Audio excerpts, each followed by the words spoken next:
The first day at a new school is always nerve-wracking. New hallways, new faces, new rules. But for Layla, it was just another day, until she saw the way people were looking at her. Curious glances, hushed whispers, a few smirks. She walked calmly, her phone in hand, headphones in, eyes alert but relaxed. The kind of calm that comes not from arrogance, but control. Layla didn't look like the kind of girl who trained in Krav Maga. She didn't need to. The confidence in her posture was subtle, quiet, until provoked. Halfway through lunch period, she found a bench near the edge of the schoolyard, away from the loud groups. She pulled out her phone, checking messages from her mom and sensing her workout calendar. That's when they came, 3 of them. Tyler, the loud one with a smirk too big for his face. Jace, who always laughed at Tyler's jokes. And Derek, the silent shadow who followed them everywhere. Tyler strutted up first, fake friendly. "Hey, new girl. That's a nice phone. Bet you don't want to lose it on your first day." Layla didn't respond. She'd seen this tactic before. They weren't playing around. They thought she was an easy mark. Jace stepped around her, circling. "Seriously, though, you might want to let us hold it. For safekeeping." A still no reaction from Layla. Her calmness didn't come from not knowing what was about to happen. It came from knowing exactly what was about to happen and being more than ready for it. Tyler reached for the phone, and that's when everything changed. In less than a second, Layla's hand snapped up, trapping his wrist mid-grab. She stood, pivoting sharply, and Tyler stumbled forward, his balance stolen. Her other hand came down in a flash, palm striking his chest, forcing him back and away. Tyler gasped, landing hard on the grass. Jace tried to jump in. Stupid move. Layla turned, stepped inside his range, and used his own momentum against him. One hand gripped his collar while her leg swept his feet. He hit the ground with a thud, coughing, confused.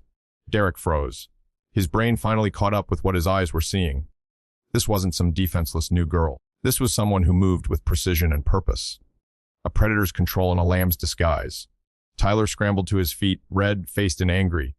"You think you're tough or something?" Layla's voice was calm. "I don't think. I train." He charged. She stepped aside, redirected his weight with a hip movement, and used an arm bar to send him spinning off balance again. This time, she didn't let him get back up. One foot pressed lightly on his chest. Not enough to hurt, just enough to let him know exactly who was in control. "Next time you pick a target," she said, her voice low, "do your homework." By now, a crowd had formed. Phones were out. Whispers turned into audible gasps. The quiet new girl had just dismantled 3 of the school's most notorious bullies in under 30 seconds.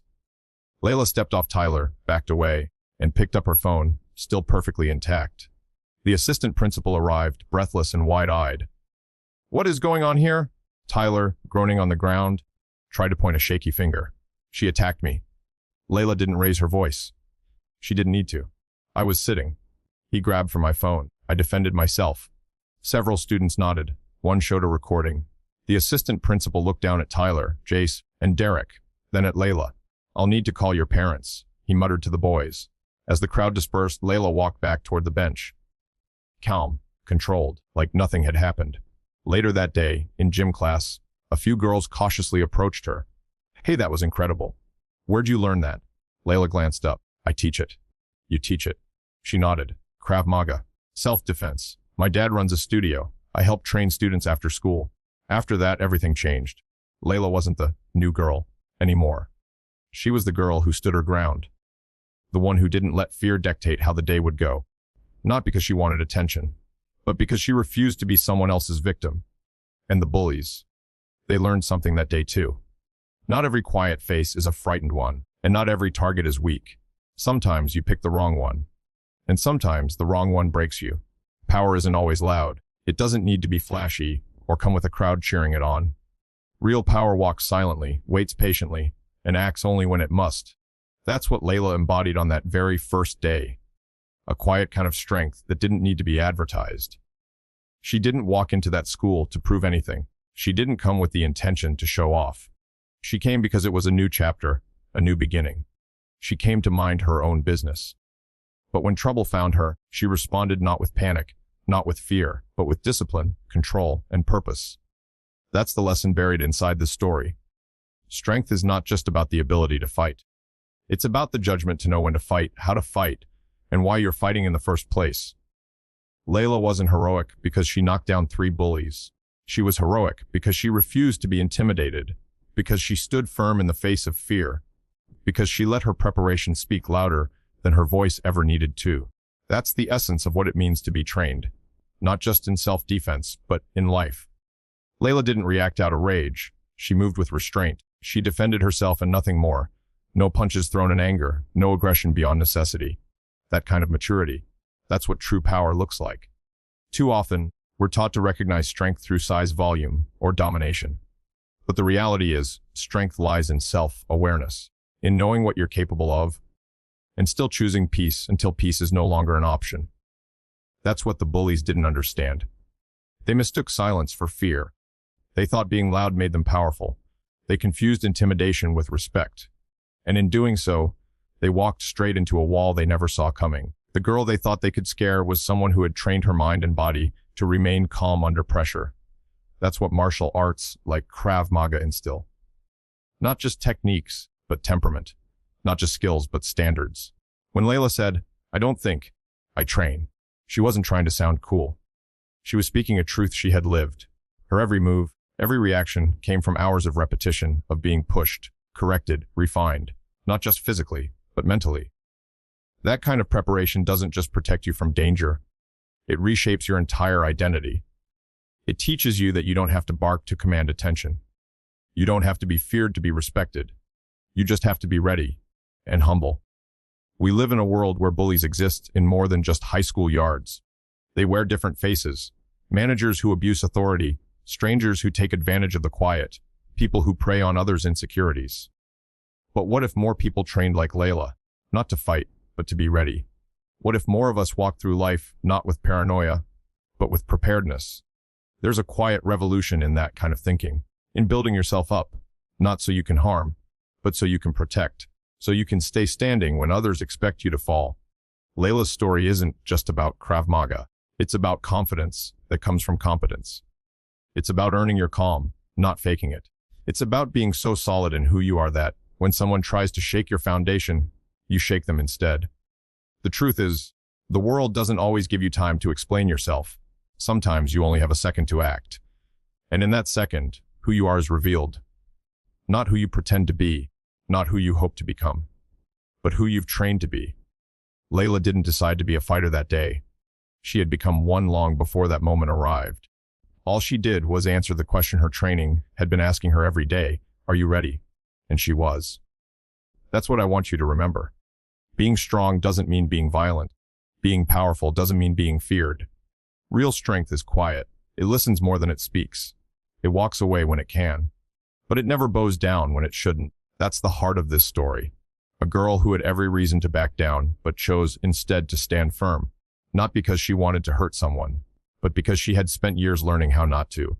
Let that be your takeaway. Prepare, not to attack, but to defend. Train not to impress, but to protect. And carry yourself not with arrogance, but assurance. Because when life throws you into the unexpected, and it will, you won't rise to the occasion. You'll fall to the level of your training. So train well, be like Layla. And when the world tries to steal your peace, make sure it knows it picked the wrong target. People often assume that danger announces itself with noise, with shouting, threats, or flashing signs. But real danger is usually quiet, disguised in familiarity, hidden in the ordinary. That's why bullies thrive in environments where people look away, where silence is mistaken for weakness, and where intimidation becomes the language of power. But what those bullies didn't know, what Tyler, Jace, and Derek failed to understand, was that silence is not always surrender, and calm is not the same as vulnerability. When Layla stepped into that schoolyard, she didn't look like a fighter. She didn't raise her voice, flex her muscles, or push her way through the crowd. She simply existed in her own space, alert but composed. And that composure, that was the result of years of discipline, not detachment. Years of pushing herself in a training hall, learning how to take a hit and stay standing. Learning how to disarm threats not with fury, but with clarity. That's what bullies never count on. The person who has already been through worse, who is trained not for glory but for survival. In a world where people are constantly told to be loud to be heard, Layla's quiet strength shattered the script. She didn't just defeat them physically. She defeated the idea of them. The idea that those who shout the loudest are the ones who control the room. The idea that someone new, someone quiet, someone who isn't part of a group, is automatically weaker. Her every movement told a different story. She didn't panic when they tried to surround her. She didn't plead, she didn't flinch, and she didn't hesitate. Why? Because she'd already faced situations 10 times harder, 100 times more intense. Layla had sparred with grown men, trained in close, quarter drills where seconds mattered. She'd been choked in training, thrown to the mat, pushed beyond exhaustion, and every time, she got back up. That's the kind of resilience you don't see in someone until it's too late. That's what Tyler realized when he hit the ground. This keynote isn't about violence. It's not about revenge. It's about the quiet evolution of someone who took control of their own safety long before they were tested. It's about the difference between looking tough and being trained, between reacting and responding. Layla didn't respond with rage. She responded with precision. Her actions were measured, efficient, and controlled. She didn't do more than what was necessary. She didn't humiliate her attackers. Life had already done that. What she did was prove a point not just to them, but to every student watching. You don't need to be big to be strong. You don't need to be loud to be heard. And you don't need to fight to prove you can. The lesson here isn't just for the bullies. It's for everyone watching who ever felt powerless. For every kid sitting alone at lunch. Every student who walks the halls with eyes down, hoping not to be noticed. Power doesn't always come from being at the center. Sometimes it comes from preparation behind the scenes, from hours spent training when no one's watching, from choosing to build yourself, not for attention, but for protection. That's what Krav Maga teaches. How to survive, how to respond under pressure, how to become your own first line of defense. And that's what Layla brought to that schoolyard, disguised as a quiet, polite new girl with her headphones in. She didn't just defend herself that day, she changed the atmosphere. After that moment, the story changed. Suddenly, the girl everyone whispered about wasn't a mystery. She was a statement. A reminder that the world has changed. That not everyone you try to intimidate is a victim waiting to happen. Some are warriors in disguise. And sometimes, the moment you try to take something from someone, you end up losing more than you ever expected. But perhaps the most powerful part of this story isn't the takedown. It's what happened afterward. Layla didn't brag. She didn't act like a hero. She didn't try to relive the moment over and over again. She simply returned to her seat, resumed her day, and let the silence speak. Because when you carry real strength, you don't need to relive victories. You're already focused on the next challenge. That's the kind of mindset we should all strive for. Not to be remembered for one moment of power, but to be defined by constant, quiet readiness. So if you've ever been overlooked, good. If you've ever been underestimated, better. Because those moments build a fire that doesn't burn out. It sharpens. It focuses. It teaches you how to move with intention. And when that moment comes, when someone finally tries to test the limits of your silence, let them. Not to prove them wrong, but to prove to yourself that you were never helpless. You were preparing. Layla was a Krav Maga instructor. But more than that, she was a symbol of what happens when training meets a challenge, when preparation meets pressure, and when the world finally sees that the quietest ones are often the most dangerous. Not because they want to hurt anyone, but because they know how to stop those who do. That's the real story here. Not just a girl defending her phone, but a girl defending her peace, her dignity, her space, and doing it so well, so quickly, and so cleanly that even her enemies had no choice but to respect it. That's not just self-defense. That's self-mastery, and it's something every one of us is capable of building if we're willing to train for it.